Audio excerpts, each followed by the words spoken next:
Hello everyone, welcome back to over here on Cricket. Inside of today's video is my review Black Panther Wakanda Forever. Yes, that's right, you guys.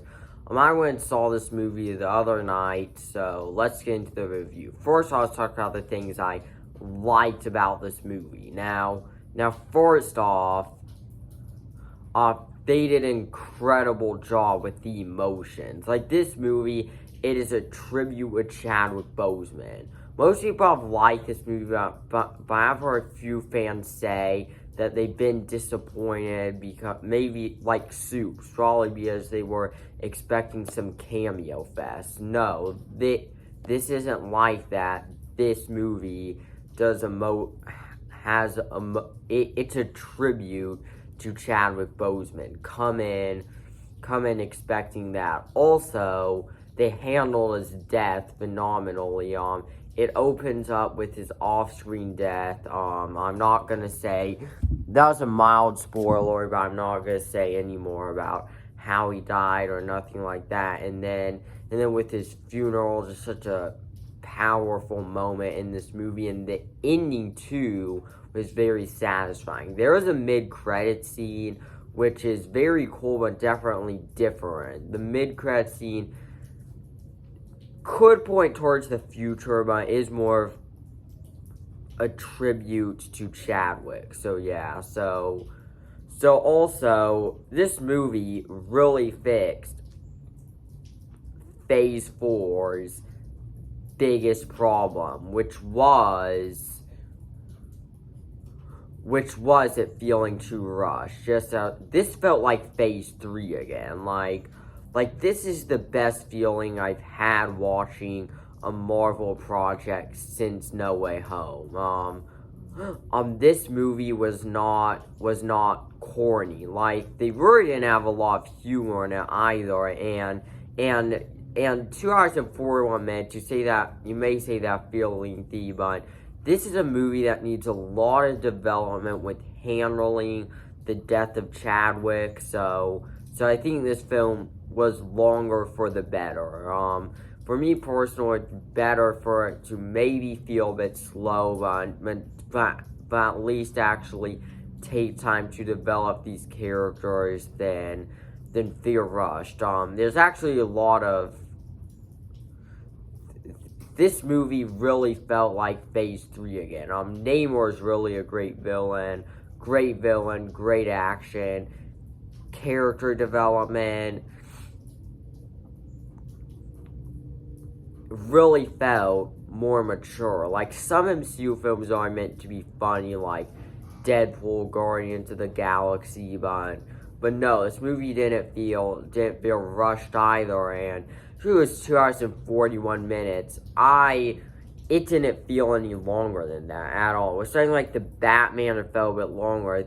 With this one, I just feel like it needed that development. So yeah, so really felt like the Marvel I know and love. And I think how this should be how Marvel goes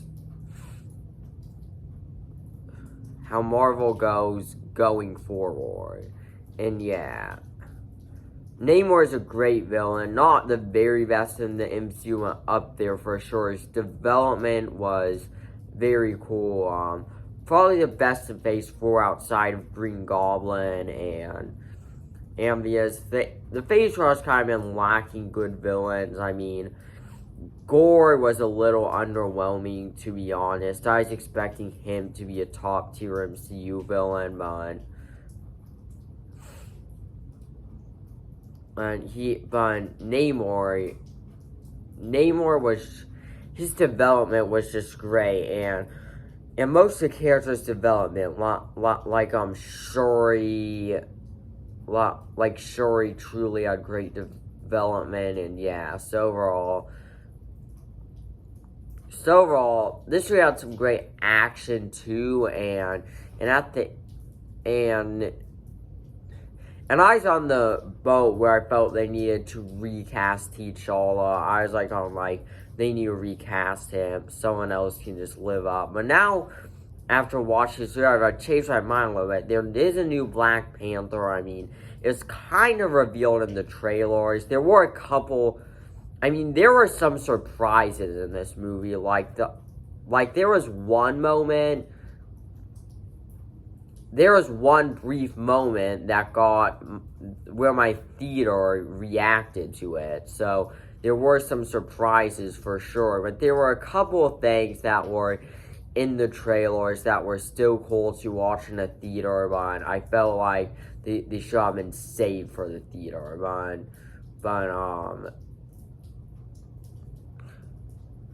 yeah, so overall, but now let's get into the negatives. Not as much negatives as I was expecting. Really wasn't. The only thing is, this is Shuri's movie. Like, this is focused on Shuri. I mean, and Ramonda too. She had,